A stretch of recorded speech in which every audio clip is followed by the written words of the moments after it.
आर्यभट्ट एक ऐसे मैथमेटिशियन जिन्होंने ना ही सिर्फ जीरो की खोज की बल्कि उनके नाम मैथमेटिक्स में अनगिनत डिस्कवरीज हैं। महर्षि वेदव्यास जिन्होंने दुनिया का सबसे बड़ा महाकाव्य महाभारत लिखा। आचार्य चाणक्य जिन्होंने मामूली से लड़के चंदू को मगध का सम्राट चंद्रगुप्त मौर्य बना दिया। सम्राट अशोक जिनके स्तंभ में लगे लाइन कैपिटल को आज भी हम अपने एम्बलम के रूप में यूज करते हैं और अशोक चक्र को अपने इंडियन फ्लैग में। आज भारत को इन सबके नामों से जाना जाता है, पर दुर्भाग्य की बात तो यह है कि जहां से यह बिलोंग करते हैं वह जगह चोरी, हत्या, रेप, लूट ऐसी घटनाओं से जाना जाता है। बिल्कुल, मैं बिहार की ही बात कर रहा हूं। अगर आप बिहार से नहीं हैं तो बिहार सुन के आपके मन में सबसे पहला ख्याल क्या आता है? Poverty, illiteracy, hunger, domestic violence, migrant workers या फिर vulgar Bhojpuri movies and song, यही तो आता होगा ना। बिहार ने ना जाने कितने सारे महान व्यक्तित्व भारत को दिए हैं। गौतम बुद्ध जिन्होंने दुनिया को निर्वाण का रास्ता बताया, वर्धमान महावीर जिन्होंने दुनिया में सबसे पहले अहिंसा परमो धर्म का सिद्धांत दिया, सिखों के 10वें गुरु गुरु गोविंद सिंह जी जिन्होंने खालसा पंथ की स्थापना की और उसके साथ साथ गुरु ग्रंथ साहिब को ही गुरु मानने के बारे में कहा। इन सब का नाम आपने कभी ना कभी जीवन में जरूर सुना होगा, पर क्या इन लोगों का नाम लेते हुए आपको कभी बिहार का याद आता है? आई एम श्योर ऐसा नहीं होता होगा। लगभग हर इंडिकेटर में बिहार भारत का सबसे वर्स्ट परफॉर्मिंग स्टेट रहता है। हंगर इंडेक्स में जहां भारत का नेशनल एवरेज 29.7 है, जो कि ऑलरेडी बुरा है, वहीं बिहार का 35.5 है। पॉवर्टी की बात करूं तो बिहार में हर 100 में से 27 लोग बहुत ही ज्यादा गरीब हैं, और यह तो ऑनऑफिशियल डाटा है, आंकड़े इससे ऊपर भी हो सकते हैं। अगर पर कैपिटा इनकम की बात करूं तो बिहार का पर कैपिटा इनकम 9,470 सालाना है, जो अगर हिसाब लगाया जाए तो 4,112 पर मंथ होता है और दिन का 135 होता है। यह गवर्नमेंट का डाटा बता रहा हूं मैं। क्या लगता है इससे गुजारा हो सकता है? ह्यूमन डेवलपमेंट इंडेक्स में बिहार लास्ट आता है, एजुकेशन में बिहार सेकंड लास्ट आता है, हेल्थ में बिहार सेकंड लास्ट आता है, एक्सपोर्ट में बिहार 22 नंबर पे आता है 28 स्टेट्स में से, गवर्नेंस में बिहार थर्ड लास्ट आता है, और सोशल डेवलपमेंट की बात की जाए तो यह वर्स्ट परफॉर्मिंग स्टेट है। आई एम श्योर कि आपको यह सारी बातें सुन के बहुत ही बेकार लग रहा होगा। इन सब हालत का रीजन अगर आप पॉलिटिशियन को मानते हैं तो आप सरासर गलत हैं, क्योंकि जितना आसान आपको इस क्वेश्चन का आंसर लगता है उतना आसान है नहीं। आज जो बिहार इस हालत में है इसके पीछे कई सारे फैक्टर्स जिम्मेदार हैं। तो क्या आप तैयार हैं? मगध, जिसका सबसे पुराना जिक्र मिलता है महाभारत से, जिसमें मगध के बारे में यह कहा गया है कि मगध एक बहुत ही पावरफुल किंग जरासंध के अंदर था। उसे मारना ऑलमोस्ट इम्पॉसिबल था और उसके लगातार मथुरा पर अटैक्स के कारण स्वयं श्री कृष्ण को अपनी किंगडम को द्वारिका शिफ्ट करना पड़ा कि हम यदुवंशियों को मथुरा छोड़ देनी चाहिए। मथुरा में हमारे रहने का युग समाप्त हो गया है। नए युग के स्वागत के लिए हमें एक द्वारिका बनानी चाहिए, 4 ओवर से सुरक्षित द्वारिका। बुद्ध के पीरियड में भी मगध की इंपॉर्टेंस बहुत थी। बिंबिसार और उनके बेटे अजातशत्रु के अंदर बिहार एक्सपोनेंशियल अपने को कनेक्ट करता है और बढ़ाता है। अजातशत्रु ने मगध की कैपिटल को गिव आज से यानी राजगीर से पाटलिपुत्रा शिफ्ट कर दिया। अजातशत्रु उस टाइम के सबसे पावरफुल रूलर थे। इसी कारण से गौतम बुद्ध के महापरिनिर्वाण के बाद उनकी अस्थियों का सबसे बड़ा हिस्सा उन्हीं को मिलता है, जिससे वह राजगीर में एक बहुत बड़ा स्तूप बनाते हैं। उनका अग्नि संस्कार होने के बाद तथागत बुद्ध की यह पूरी अस्थियां जितने भी राज्य थे ये सभी राज्यों को बांट दी गई थीं, और अस्थियां जिन जिन राजा के हिस्से में जो अस्थियां मिली, उन राजाओं ने अपनी राजकोष में से थोड़ा सा पैसा निकाल के वो धातु के ऊपर स्तूप, चैत्य, शिलालेख, स्तंभ तथागत बुद्ध की मेमोरी में, तथागत बुद्ध के स्मरण में, तथागत बुद्ध के धातु को अनुभव करने हेतु अस्थियों के ऊपर महान चैत्य बना दिए। नंद डायनेस्टी के टाइम मगध इतना पावरफुल था कि अलेक्जेंडर, जो अपने आप को कंकर ऑन ऑफ द वर्ल्ड मानता था, वो भी मगध की पावर को देख के वाप लट जाता है। इसी टाइम एंट्री होती है चाणक्य की, जो पूरे भारत को एक करने की प्रतिज्ञा करते हैं। चाणक्य आज अपनी यज्ञोपवीत खोलकर प्रतिज्ञा करता हूं, और जब तक तुझे मगध की राजगद्दी से हटाकर किसी ऐसे व्यक्ति को नहीं बिठा दूंगा जो मगध के साथ साथ अखंड भारत के लिए अपने प्राण देने के लिए तैयार हो, मैं अपनी यज्ञोपवीत नहीं बांधूंगा। और एक डिनरी बच्चे चंदू को ट्रेन करके मगध का सम्राट चंद्रगुप्त मौर्य बना देते हैं। मौर्य साम्राज्य मगध को अपने पीक पर पहुंचा देता है, और इसी टाइम से भारत को सोने की चिड़िया बोला जाने लगता है। मौर्य डायनेस्टी में सम्राट अशोक ने अपनी बाउंड्रीज को आज के ईरान तक पहुंचा दिया था और साउथ में श्रीलंका तक पहुंचा दिया था, और उसके साथ साथ सम्राट का influence south east Asian countries तक भी था। बात करें अगर गुप्ता डायनेस्टी की, तो गुप्ता डायनेस्टी के अंदर मगध के अंदर कई सारे डेवलपमेंट्स होते हैं, literary developments, architectural developments, religious developments. इस पीरियड को ना ही सिर्फ मगध का बल्कि पूरे भारत का गोल्डन पीरियड कहा जाता है। गुप्ता पीरियड के डिक्लाइन के बाद धीरे धीरे मगध की ओर पाटलिपुत्र की इंपॉर्टेंस कम होती जाती है और दिल्ली की इंपॉर्टेंस बढ़ती जाती है। अब आता है मगध का सबसे काला दिन, जब नालंदा को जला दिया जाता है। साल 1190 तुर्को अफगान मिलिट्री जनरल बख्तियार खिलजी जिसने नालंदा को जला दिया, और इतना ही नहीं बल्कि विक्रमशिला, जो शायद नालंदा जितना ही इंपॉर्टेंस रखता था, उसे भी जला दिया।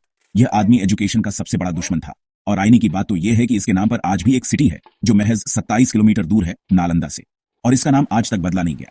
करीब 1500 साल पहले कहानी कुछ और ही थी, क्योंकि तब भारत में थी एक ऐसी यूनिवर्सिटी जो आज दुनिया की सबसे पुरानी यूनिवर्सिटी में से एक है, नालंदा।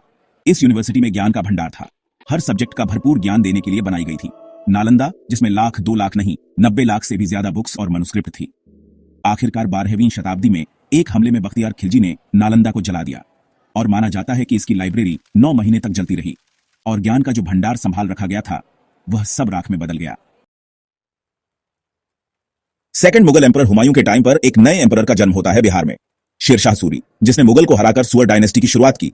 वैसे तो वह बहुत कम समय के लिए पावर में थे, पर उस कम समय में भी उन्होंने कई सारे इनक्रेडिबल काम किए। उन्होंने रोड की कनेक्टिविटी पर ध्यान दिया, पोस्टल सिस्टम को इंडिया में इंट्रोड्यूस किया, कई सारे टॉम्ब्स और मॉन्यूमेंट्स बनवाए। उनके एक्सीडेंटल डेथ के बाद मुगल एम्पायर फिर से वापस आ जाती है और जब मुगल कमजोर पड़ जाते हैं और उनकी डिसइंटीग्रेशन होने लगती है तो रीजनल गवर्नर्स अपने आप को इंडिपेंडेंट कर लेते हैं, जिससे बिहार, बंगाल और उड़ीसा एक प्रेसिडेंसी के अंदर आ जाते हैं। सेंट्रल एडमिनिस्ट्रेशन को कमजोर देख ईस्ट इंडिया कंपनी और उसके ऑफिशियल में से एक रॉबर्ट क्लाइव की आंखों में बंगाल की वेल्थ घटने लग जाती है और बंगाल को बैटल ऑन प्लासी, जो कुछ हिस्टोरियंस के द्वारा महज एक झड़प बताया जाता है, उससे जीत लिया जाता है। वैसे ऑनऑफिशियल बंगाल रहता तो नवाब के हाथों में ही है, पर उसका अनऑफिशियल पूरा कंट्रोल ब्रिटिशर्स के हाथों में होता है। उसके बाद अपनी स्ट्रांग पोजीशन को और स्ट्रांग करने के लिए बैटल ऑन ऑफ बक्सर किया जाता है। इस बैटल में भी ब्रिटिशर्स की जीत हो जाती है और इलाहाबाद की ट्रीटी होती है। इस ट्रीटी के प्रोविजंस में यह लिखा हुआ था कि बंगाल, बिहार और उड़ीसा की दीवानी राइट्स ब्रिटिशर्स को मिल जाएंगी। इस बैटल के बाद ब्रिटिशर्स ने बंगाल प्रेसिडेंसी को इतना लूटा कि यहां पर कई सारे फेमाइनस आ गए। उनमें से वन ऑफ द फेमस 1943 में आया, जिसके एस्टिमेटेड डाटा के अनुसार 3 मिलियन लोग मर गए, जो लगभग यूके की पॉपुलेशन का 18.3% होता है। बहुत सारी सैक्रिफाइस के बाद इंडिया को आजादी मिल जाती है 1947 में और सबको यह लगने लगता है कि अब प्रॉब्लम सॉल्व होने वाली है, पर ऐसा हो नहीं पाता। कुछ बीमारू स्टेट्स जैसे बिहार, एमपी, यूपी और राजस्थान, जो अंग्रेजों के जाने के बाद में भी उनके कुछ डीड्स ने इन स्टेट्स को पूरी तरीके से जकड़ा हुआ था, जैसे रिलीजियस हेट, जमींदारी या परमानेंट सेटलमेंट। इसकी वजह से होने वाले नक्सलिज्म, रेसिज्म, जो इन्होंने हर जगह पर फैलाया। आजादी के बाद बिहार के पहले सीएम श्री कृष्ण सिन्हा बनते हैं, जो बिहार को अच्छे से गवर्न करते हैं, पर वह लैंड रिफॉर्म को सही से नहीं कर पाते और यह सिर्फ बिहार में ही नहीं बल्कि पूरे भारत में नहीं हो पाता है और इसकी वजह से एक रिवॉल्यूशन स्टार्ट हो जाता है। बंगाल के नक्सलबाड़ी रीजन से एक नया रिवॉल्यूशन स्टार्ट होता है, जिसका मोस्ट इंपॉर्टेंट रीजन होता है गवर्नमेंट का इग्नोर, जो लैंड रिफॉर्म को अच्छे से नहीं कर पाते, जिसके कारण से लोगों को जमीन नहीं मिलती। यह रिवॉल्यूशन बढ़ता जाता है और बहुत सारे लोग जुड़ते जाते हैं और यह रिवॉल्यूशन पूरा बिहार, बंगाल, उड़ीसा, छत्तीसगढ़, एमपी इन सभी में फैल जाता है और इस पूरे रीजन को रेड कॉरिडोर कहा जाने लगता है। जहानाबाद जैसे जगह जो थे, वहां पर यह होता था कि रात में अपर कास्ट के लोग बंदूक लेकर के छतों पर बैठे रहते थे। क्यों? एमसीसी वाले आएंगे, नक्सली और हमला कर सकते हैं। गांव उस खौफ में रहते थे। हमारे बचपन में हमने वो दौर देखा। हमारे पास पैसा है, खूब ज्यादा पैसा है, समझे? हाँ, आप दीवार बनवा लो घर का, उस पर चूना नहीं करवा सकते, करवाओ। अगले दिन आएगा, 2 बंदूक का फोटो ऐसे बना हुआ है ऊपर में और आएगा, अजीत भारती, तुम्हारे पास बहुत पैसा हो गया है, तुम जो 5 लाख रुपए पार्टी फंड में दे दो। लिख देंगे, उसके लिखी पर्चा चिपक जाता था, नहीं तो आपका बच्चा उठा लिया जाएगा। हमने वो दौर देखा। हमारी जमीन है, उस पर लाल झंडा गाड़ देंगे, बोलेंगे यह हो गया आज से दलितों की जमीन। वो जो उसका एक बच्चा था 4-5 साल का, वह खेल रहा था और उसको नक्सलियों ने मतलब देखा और पूछा, बाप का नाम क्या? बताया। उसका पैर दोनों पकड़ के जैसे कपड़ा पटकता है ना, पत्थर मार के, उसका मार मार के। आप जस्ट इमेजिन करो, इससे बिहार के डेवलपमेंट पर बहुत नेगेटिव इंपैक्ट पड़ता है। इसी बीच 1952 में फ्रेट इक्विलाइजेशन पॉलिसी के कारण जहां पूरे इंडिया को फायदा हो रहा था, वहीं यह पूरे बिहार के लिए और बिहार जैसे रिसोर्स रिच स्टेट्स के लिए एक अभिशाप था। इस पॉलिसी के तहत रिसोर्स और इंडस्ट्रीज के बीच की डिस्टेंस का कोई मायने नहीं रह जाता। रिसोर्सेज के ट्रांसपोर्टेशन चार्जेस को इक्विलाइज कर दिया जाता है और इंडस्ट्रीज बोर्ड सिटीज में सेट अप हो जाती हैं और बिहार का इंडस्ट्रीज प्रोसेस यही रुक जाता है। इंदिरा गांधी के रेजिम में जब इमरजेंसी लगी हुई होती है, 25 जून 1975 को रातों रात सब कुछ बदल गया। जून 1975 का दिन भारत के इतिहास का सबसे काला दिन कहा जाता है। तो यहां एक करिज्मेटिक लीडर जेपी नारायण खड़े होते हैं, जो एक रिवॉल्यूशन को स्टार्ट करते हैं इमरजेंसी के खिलाफ।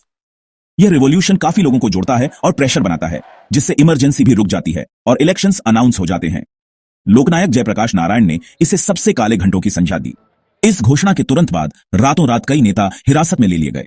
सरकार ने आंतरिक अस्थिरता का हवाला देते हुए कहा कि इससे देश की सुरक्षा को खतरा है। वहीं आज भी लोगों को याद है कि इस दौरान जबरन नसबंदी की गई, राजनीतिक गिरफ्तारियां हुई और बड़े पैमाने पर झोपड़ियों का सफाया किया गया। इसके बाद 1977 में चुनावों की घोषणा की गई। इस आपातकाल ने कांग्रेस को बुरी तरह से हार दिलाई और आजाद भारत में पहली बार मुरारजी देसाई के नेतृत्व में गैर कांग्रेसी सरकार बनी। इसी रिवॉल्यूशन से देश में कई सारे लीडर्स का जन्म होता है। सबसे बड़ा आंदोलन जो बिहार को लेकर के, जिसने क्या कहते हैं इंदिरा गांधी तक की चूल्हें हिला दी थी, जयप्रकाश नारायण वाला आंदोलन। मतलब बिहार में केवल 1 लाख लोग इकट्ठा हुए थे गांधी मैदान में और वो सरकार चली जाती है, स्टेट से भी जाती है और केंद्र से भी चली जाती है। बिहार उस तरह की धरती रही है। जेपी आंदोलन, जो नेता निकले भयावह रूप से भ्रष्ट निकले, भयावह। मुलायम सिंह यादव उस टाइम के हैं। आपको लालू, नीतीश, सारे लोग उसी टाइम के। देखिए उनका ट्रैक रिकॉर्ड किस तरह का रहा है। जैसे लालू यादव और नीतीश कुमार। लालू यादव 1990 में बिहार के सीएम के रूप में शपथ ग्रहण करते हैं। वह बिहार के इतने करिश्मेटिक लीडर थे कि दूर दूर से लोग उनकी भाषण को सुनने के लिए आते थे। ये लोगों को जागरूक करते हैं और उनके शोषण के बारे में उनको बताते हैं कि कैसे अपर कास्ट लोअर कास्ट का शोषण कर रही है, और लोगों को एक नारा देते हैं कि विकास नहीं सम्मान चाहिए। तो आप देखेंगे तो 1990 में लालू ने चीफ मिनिस्टरशिप का ओथ लिया और उन्होंने गांधी मैदान, जो पटना का सबसे बड़ा मैदान है, जो During the colonial era, Bihar underwent significant changes that reshaped its social and economic landscape. The British policies, especially the Permanent Settlement of 1793, deeply affected the agrarian structure. Land revenue systems were altered, leading to widespread peasant unrest. The introduction of railways and modern education brought about a mix of opportunities and challenges. Bihar's role in the freedom struggle is noteworthy, with leaders like Dr. Rajendra Prasad and Jayaprakash Narayan emerging as key figures. The impact of colonial rule left a lasting imprint on Bihar, influencing its trajectory in the years to come. After independence, Bihar faced numerous challenges as it embarked on the path of development. The state struggled with issues like poverty, illiteracy, and underdevelopment. However, it also saw moments of progress and reform. Land reforms in the 50s aimed to address the inequities in the agrarian system. The Green Revolution brought some agricultural advancements, though benefits were unevenly distributed. In recent decades, Bihar has witnessed efforts to improve infrastructure, education, and governance. The journey has been arduous, but the resilience and spirit of its people continue to drive Bihar forward. Lalu Prasad Yadav, a name synonymous with Bihar's political landscape, rose to prominence in the 1990s. He was known for his charismatic leadership and connection with the masses. However, his tenure was marred by corruption scandals, most notably the fodder scam. This led to his eventual downfall, but his influence on Bihar's politics remains undeniable. Following Lalu's era, Nitish Kumar emerged as a beacon of hope for many. Taking office in 2005, he promised development and good governance. Under his leadership, Bihar saw significant improvements in infrastructure and law and order. Yet, challenges remain, and his tenure has been a mix of achievements and criticisms. Today, Bihar faces a myriad of issues, from unemployment and poverty to inadequate healthcare and education. But there are potential solutions. Investing in education, improving healthcare facilities, and creating job opportunities can pave the way for a brighter future. Additionally, effective governance and anti-corruption measures are essential to ensure sustainable development. In conclusion, Bihar's journey has been one of highs and lows. From the influential reign of Lalu Prasad Yadav to the developmental strides under Nitish Kumar, the state has seen significant transformations. While challenges persist, there is hope. With the right strategies and collective effort, Bihar can overcome its hurdles and continue on the path of progress.